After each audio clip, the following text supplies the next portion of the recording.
the classic startup advice is, do one thing and do it extremely well. You came up with this alternate term that I think describes rippling pretty well. It's the compound startup. It's not merely just this one thing. It's not just laptop leasing and IT. It isn't just identity. It isn't just payroll or benefits, or it's all of these things working together. Yeah. And there's something very sort of almost heretical about, American startups tend not to do this. This almost resembles Asian startups. Oh, interesting. Yeah, no, I've heard that before. I think it actually resembles a lot of software companies that were built like maybe more than 20 years ago.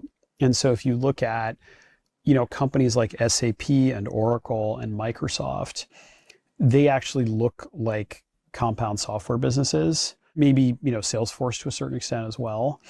And what happened is, I think there was this moment in time where it really was possible to sort of do this one narrow thing, because, there was just so much greenfield territory in software when sort of everything shifted from on-prem to the cloud.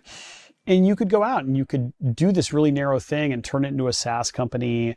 And, it turns out that almost all of these things ended up, at least for a period of time, being worth low single-digit billions of dollars.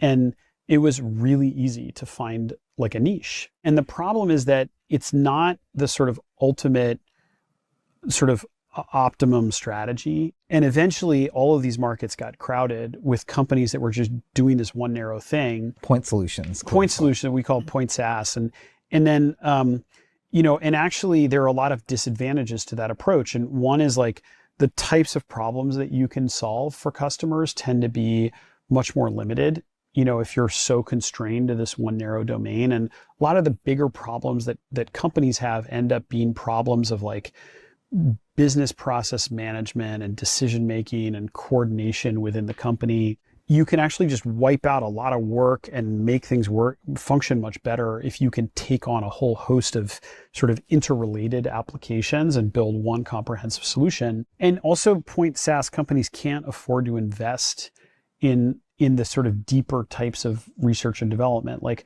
Rippling spends an absolute fortune on R&D, and it's on things that sort of cut across any one category. It's like, analytics capabilities and approvals and permissions and workflow automations that end up being useful across all of the applications that we build. And most of our competitors just can't go as deep on that stuff. And so there's the theory of like the compound software business is that there's this island of product market fit that's kind of over the edge of the horizon line that's sort of harder to get to.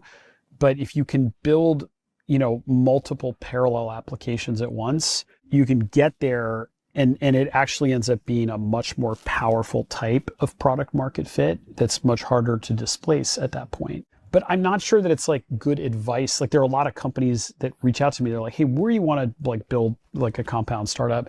It's actually I think a deeply cynical view of software markets, because like, I think it's possible that compound software businesses are the wave of the future.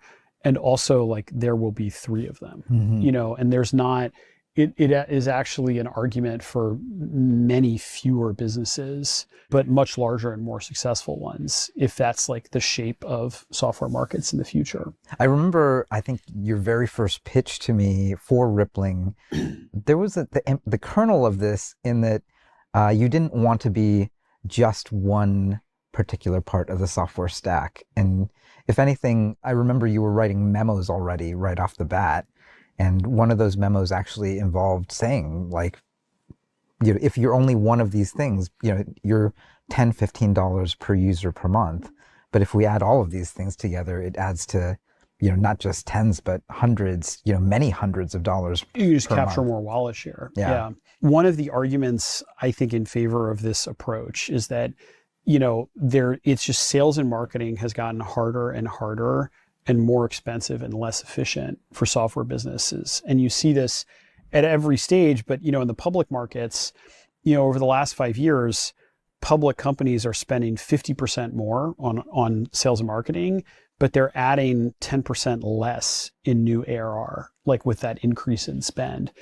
And so there's just like fundamentally the business model for a lot of software is just broken. It's like the competition, there's like too many businesses going after. There's too many businesses, and then there's infinity AI slop. So some people say AI SDRs are going to replace everything. Some people say AI SDR is actually going to destroy SDR. Right now, I think AI SDRs are mostly like don't work. They're sort of tantalizing hints, but like they can't actually do the job well. But the second that it flips and they can, it won't have the impact that people are hoping. It won't be that like, oh wow, now sales and marketing is easy. What'll happen is it'll just destroy outbound. As a channel, it will cease to work and cease to function because it'll just get so overwhelmed at that point.